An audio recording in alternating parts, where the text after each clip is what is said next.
Perkenalkan, kami dari kelompok Republik Batak yang beranggotakan saya sendiri, Zada Nabila. Saya Ananda Citra Rodia. Saya Sagita Kinanti. Saya Fatima Azhara. Di sini kami ingin menjelaskan sejarah Republik Batak. Pemimpin dan masa pemerintahan Republik Batak didirikan di Belanda tahun 1795 sampai 1806 yang bentuknya mengikuti model Republik pertama Prancis. Dipimpin oleh Herman Willem Daendels tahun 1808 sampai 1811 dan Jan Willem Janssens tahun 1811. Herman Willem membangun jalan raya pos, membangun benteng pertahanan militer, mereformasi birokrasi dan memberantas korupsi, mereformasi hukum dan peradilan di Jawa. Herman Willem Janssens, Gubernur Jenderal Hindia Belanda ke-37. Kekuasaan Republik Batak di Indonesia berakhir pada masa pemerintahannya. Republik Batak berakhir.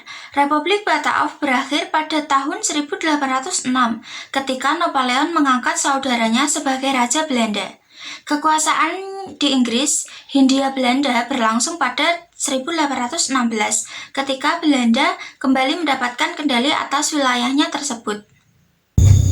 Kebijakan Republik Batak bidang militer, membangun benteng-benteng pertahanan, membangun jalan raya pos atau pantura sejauh 1000 km, membangun armada militer di ujung kulon, Merak, dan Surabaya. Bidang ekonomi, memberlakukan uang kertas, membentuk badan pengawas keuangan negara, memperbaiki gaji pegawai. Bidang pemerintahan, memindah pusat pemerintahan dari Batavia ke Waltewaden, mengangkat penguasa lokal menjadi pemerintah Belanda. Bidang sosial, menerapkan kerja rodi pembangunan dari Anyer menuju Panarukan, melanjutkan kebijakan perbudakan. Bidang hukum dan peradilan, membagi peradilan dalam 3 kasta, yaitu Eropa, Timur Asing, dan pribumi, memberantas korupsi. Peninggalan Republik Batak di Indonesia meliputi dengan pembangunan benteng-benteng pertahanan, armada militer, dan jalan raya.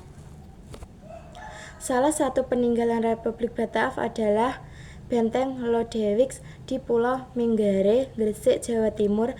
Benteng ini dibangun pada abad ke-19 oleh Herman Willem Daendels. Peninggalan Republik Batak lainnya adalah pembangunan benteng-benteng pertahanan, pembangunan jalan raya pos pantura sepanjang 1000 km dari Anyer hingga Panarukan, pembangunan armada militer dari ujung kulon, Merak, dan Surabaya, perekrutan pribumi menjadi pasukan Belanda. Halo semuanya, di sini saya ingin menjelaskan apa itu kapitulasi Tuntang.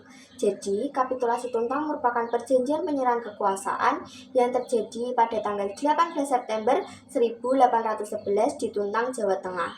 Adapun isi-isi perjanjian tersebut ialah pihak Belanda menyerah kepada Inggris dipimpin oleh Jenderal Janssen.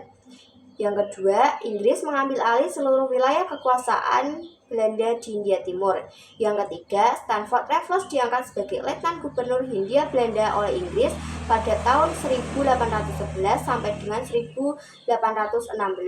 Perjanjian ini terjadi setelah Belanda kalah dari Inggris dalam peperangan Hindia Belanda, bagian konflik dari Napoleonic Wars di Eropa. Terima kasih.